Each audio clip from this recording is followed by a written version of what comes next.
What is gravy, everybody? Welcome back to the channel. We've done easy PS Plus Platinums, now it's time for the impossible, or, ones I'm never ever going to unlock. There's no better way to set the tone for this video than by talking about one of the most notoriously difficult Platinum trophies out there, I Am Bread. The mere mention of this game sends shivers down the spine of even the most seasoned trophy hunter, and with good reason. I Am Bread requires not only incredible amounts of dexterity, but also godlike patience. If you've ever played Surgeon Simulator or something similar, you'll likely know exactly what it is that makes these games so frustratingly difficult. But if you haven't, then allow me to enlighten you. The controls are designed to ruin your life. The game relies heavily on physics and momentum in a way that I am simply too stupid to understand, but where games like Goat Simulator and Octodad use this power for comedic brilliance, I Am Bread uses it to make you question every life choice you've ever made. The Platinum Trophy would probably be hard enough if all you had to do was finish the game, but oh no, finishing it was too straightforward for these developers, so they decided to take it stratospheric and tasked players with achieving an A++ rank on every single level in the game. Now, to help you understand what an insane undertaking this is, you need to know how the scoring system works. You need to be fast, which is straightforward enough. Your bread needs to be evenly toasted, because people that like burnt toast need to be ridiculed at every opportunity. You need to still be edible at the end of the level. This is basically your health, and it decreases by touching certain things like the floor or, dust. And lastly, you need to pick up whatever bonuses you can throughout each level. Your jams, butter, things like that. And that's just for one of the game modes. There's 5 in total, each with their own twists and extra requirements that you have to contend with. No wonder it sits at 0.38% on PSNProfiles. I think I'll stick with the 99.62% on this one. Okay, so now we've set the standard for this list, let's get the most common platinum on it out of the way next. Devil May Cry 5 is, compared to the rest of these games, a fecking pigeon, because it's common. Get it? Sitting at a whopping 2.71% for the PS4 version, it's almost double the percentage of the next highest game. But we can't dunk on it too much because there is no denying that this platinum takes such a high level of skill and dedication that it's probably one of the most impressive rare plats out there. See Joel, I can be nice too. As a true test of dexterity and mastery, there's probably few games that can actually rival these trophies outside of the rest of its own franchise. And you only have to read the requirements to see that. For starters, you have to finish the game on every single difficulty. There are 6 of them in total, with some of these difficulties being absolutely insane. Dante Must Die difficulty boosts enemy health and attack up to 800%, while the aptly named Hell and Hell difficulty boosts these stats to a more reasonable 400%, but you die in a single hit. Because why the hell not? Oh, and just in case finishing these modes wasn't enough, yeah, you guessed it, you need to obtain an S rank on every single mission for each difficulty. So while you have to play through the game 6 times, you will likely be playing several missions repeatedly to reach that illustrious score. Now of course there are a bunch of other trophies up for grabs here, getting 60 minutes of airtime or finishing one of the missions as Dante without weapons, but let's be honest, no other thing that this game could throw at you would even come close to the sheer challenge of those S ranks. This must be why people that have this plat never shut up about it. Dropping back below that magical 1% for entry number 3, XCOM 2 is another notoriously hard-fought platinum that can theoretically be done in 2 playthroughs, but you'd have to either be a strategy game prodigy or, pardon my French, an absolute lunatic to attempt it. The reason this can be done in such few runs is because unlike Devil May Cry, the trophies in this game do actually stack, meaning that if you complete the requirements for multiple trophies in one run, for example playing on a higher difficulty, you unlock all of the trophies. And it's still at 0.86%. Now I'm not really one for strategy games, I don't have the patience or forethought to actually plan for these things, but I took one look at this trophy list and bailed before I had a chance to wrap my head around it. Here are just some of the things you will have to do in order to earn this platinum trophy. Finish the game on Legend difficulty. Finish the game on Commander difficulty or higher without losing a single soldier. Finish the game on Commander difficulty or higher without increasing your squad size. Finish the game on Commander difficulty or higher on Iron Man mode, which adds an autosave at the start of every turn. Finish the game on Commander difficulty or higher by July 1st in-game, to name but a few. As I said earlier, these trophies do stack, so theoretically you could unlock several of them in one run, but the amount of planning and patience required to pull off even one of these is just ridiculous. Not to mention you'd basically have to know the game's mechanics inside out and backwards. And we've not even got to the real meat of the issue here, which is every trophy hunter's worst nightmare, RNG. Every move you make in an XCOM game has a chance to succeed, which also means it's got a chance to fail. And these games are notorious for letting you fail something that shows a 99% chance of success. Imagine the pure frustration that would come boiling up if you failed something that seemed like a sure thing and it cost you one of those trophies. Thank God Firaxis made Midnight Suns a bit more lenient. Right, so far in this video I've been talking about platinum trophies that I'll likely never achieve, so it only seems right that we include one that actually has been achieved, even if it wasn't by me.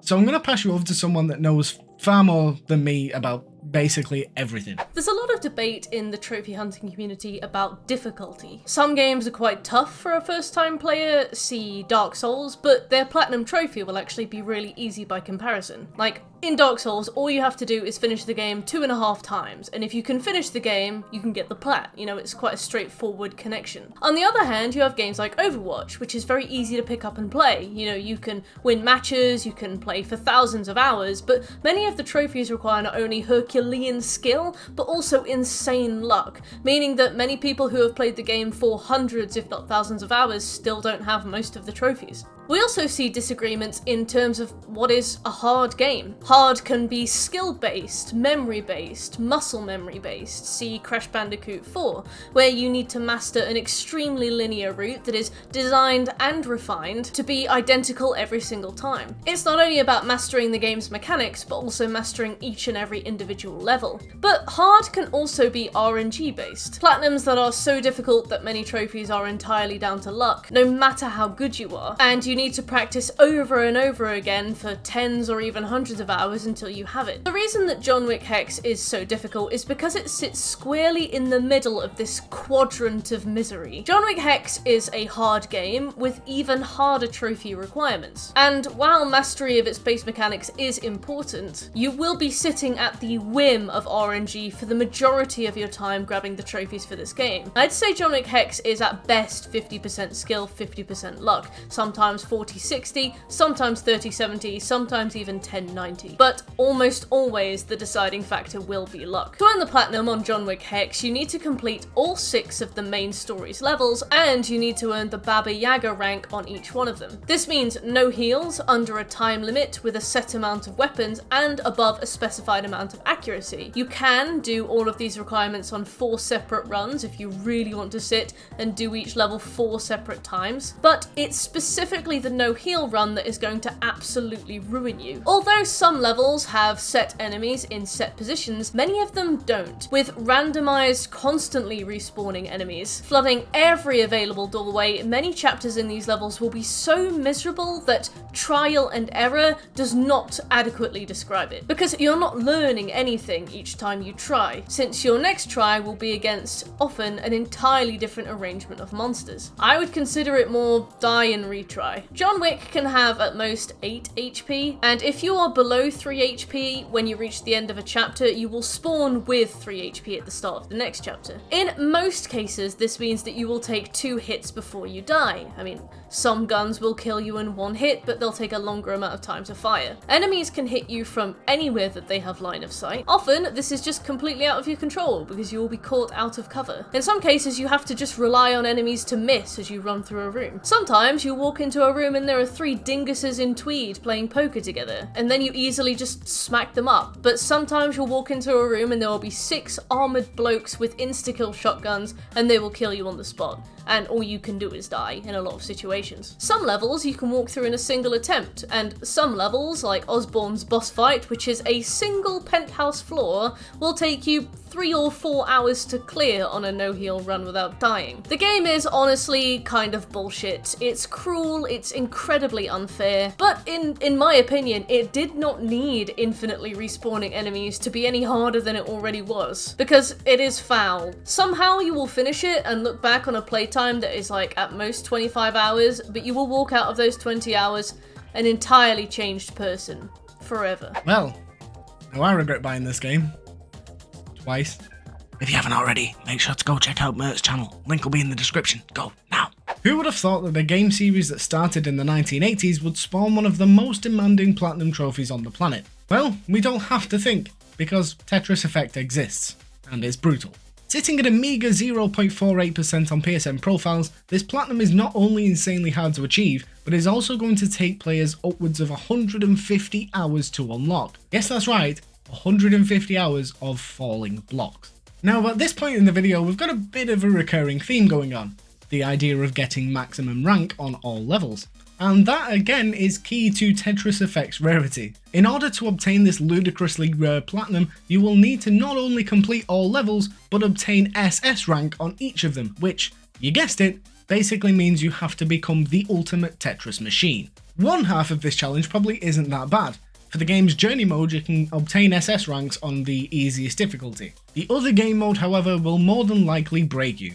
Effect mode contains a bunch of altered levels that throw in some sort of extra mechanic or challenge to catch you out, whether that's the sprint mode, which wants you to get 10 Tetrises in a certain time limit, or the wonderfully titled mystery, which takes all of the Tetris fun and adds RNG related effects to your level, because this wasn't annoying enough in the first place. And just to add insult to injury, there is one trophy in the game that will arguably take even longer, despite being incredibly straightforward. The Spin Artist trophy simply asks you to rotate blocks 1,000,000 times. How fucking ridiculous is that? I have no frame of reference for this, obviously, but simply reading the guide, it claims that even after achieving the required SS ranks, players will still likely have between 400 and 700,000 rotations left to perform. We've talked on the channel before about trophies that don't respect your time, and I'm pretty sure we've just found a new one to go to the top of that list. There's no challenge to it and no incentive to do it outside of the trophy. It is fundamentally grind for the sake of grind. Lovely. Right, we've made it to the final entry, and you'd likely expect this to be, the rarest one on the list. That would make sense, right? Having the best to last and all that. But no. In fact, the first trophy we talked about was the rarest of the bunch. This isn't even the second or third rarest. But what it is, at least according to PSN profiles, is the only one ranked at a 10 out of 10. Street Fighter 5. Now there's many reasons to avoid some of these platinums, and we've talked about a lot of them in this video, but one that hasn't come up in any of the other entries is multiplayer. And if you know anything about fighting games at all, you know that the multiplayer community for these games are on a completely different astral plane to the rest of us mortals. They live and breathe these games. So the fact that this game's trophy list wants you to win not 1, not 10, not 30, not 100, but 300 ranked online matches with almost no possibility for boosting is enough to make anyone quit, just straight up. Some other online highlights of the list are winning 3 ranked matches in a row, defeating 10 opponents that are stronger than you, and ultimately rising to the highest ranked league in the game, the Golden League. For this trophy you of course have to win a lot of online matches, but you also have to minimize how many matches you lose because losses actively take away points from you. So if you lose too many, you could even get knocked down a league. Not only that, there is survival mode, which basically tasks you with completing a certain number of fights on a single life. You can heal between fights, but this costs money, so you have to be frugal with when you choose to do so. However, to stop this being too easy for players, you have to do it on normal difficulty, hard difficulty, and the game's highest difficulty, hell. Because of course that's what it's called. Oh, and the number of fights you have to get through increases with the difficulty too. Seriously, just reading all of this is making me feel nauseous. And of course, to round all this off, there's the grind. You'll have to repeat finishing moves hundreds of times, grind out special moves, earn 1,000,000 in-game coins, reach level 30 with a single character, and raise your player level to 200. I'm genuinely amazed that there are people in this world that have done all this.